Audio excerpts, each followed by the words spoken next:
Derma Ganoderma lucidum. এই Ganoderma lucidum হচ্ছে পুরা পৃথিবীতে যত প্রকারের হার্বস আছে, যদি 1 থেকে 1 কোটি ওষুধি হার্বস সিরিয়াল করা হয়, তার ভিতরে number 1 herbs in the world এটা হচ্ছে ডিয়াক্সিন গ্যানোডার্মা।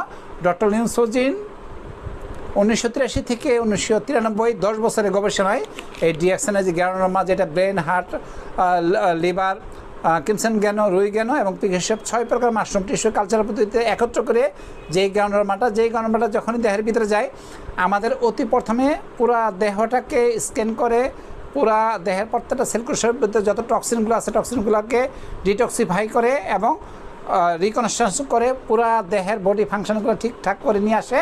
তো যেরকম এটা দেহের ভিতরে ক্লিনজিং করে, সেরকম কিন্তু আমাদের স্কিনের উপরেও ক্লিনজিং করে। তাহলে আমাদের যে গ্যানোজের সোপের ভিতরে আছে হচ্ছে গ্যানোডার্মা এক্সট্রাক্ট, সেকেন্ড হচ্ছে যে এখানে আছে পাম অয়েল, এরপর আছে হচ্ছে গ্লিসারিন। এখানে কোনো প্রকার কেমিক্যাল মিক্স করা হয় নাই। এটা হচ্ছে 100% অর্গানিক এবং একটা হালাল সাবান। এখানে কোনো প্রকার অ্যানিম্যাল ফ্যাট নাই।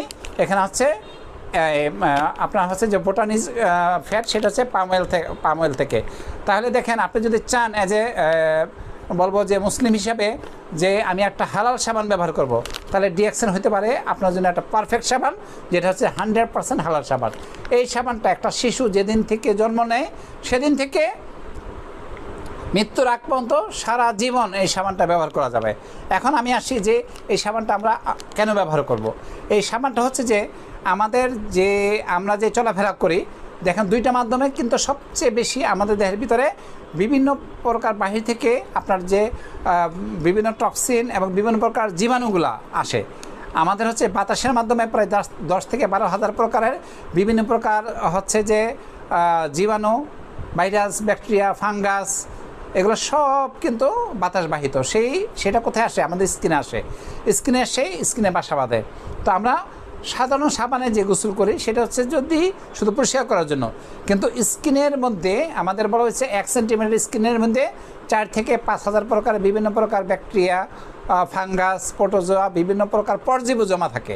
ওকে, যখন দেখা যায় স্কিনে তারা মানে আমরা চামড়া পুষ্টি খেয়ে বেঁচে থাকে, যখনই চামড়াতে না পায় তখনই কিন্তু আমাদের এটা ব্লাডের মাধ্যমে সার্কুলেশন হয়ে সেল কোষে চলে যায়, সেখানে বংশ বিস্তার করে আমাদের ওষুধ তৈরি করে। তাহলে এই গ্যানোজের সোপের মাধ্যমে আপনার প্রথমত স্কিনের যে ট্রিটমেন্ট, এই আমরা জানি এই গ্যানোডার্মাতে প্রায় 400 প্রকার নিউট্রিক্যাল প্রপার্টিস আছে। এটা যখনই আমি পুরা শরীরে গোসল করব, তো গোসলের সময় আমরা বলি পুরা শরীরে মুখে সহ সমস্ত শরীরে খুব ভালোভাবে মেখে মিনিমাম 5 মিনিট পর্যন্ত রাখবেন। 5 মিনিট